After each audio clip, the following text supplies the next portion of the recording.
গাজা সিটির উত্তরাঞ্চলের আল আহলি হাসপাতাল এখন ধ্বংসস্তূপ। 2 দফা বিমান হামলায় হাসপাতালের জরুরি ইউনিট গুড়িয়ে দিয়েছে ইসরায়েলি সেনারা। হামলার আগে ইসরায়েলি সেনা কর্মকর্তা ফোনে এক চিকিৎসককে অবিলম্বে হাসপাতাল খালি করার নির্দেশও দিয়েছেন।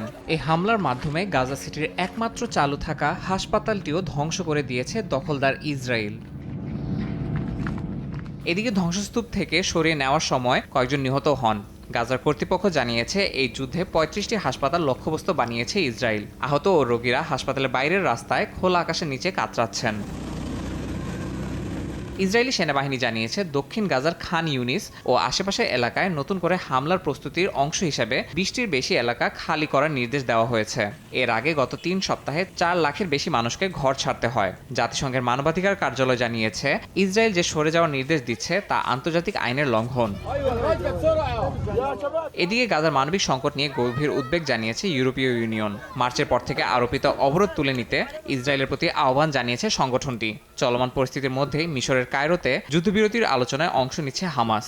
মিশরের আমন্ত্রণে মধ্যস্থতাকারী দেশ কাতারের প্রতিনিধিদের সঙ্গেও বৈঠক করছে গোষ্ঠীটি। ইয়াসিন মোহাম্মদ জিসান, সময় সংবাদ।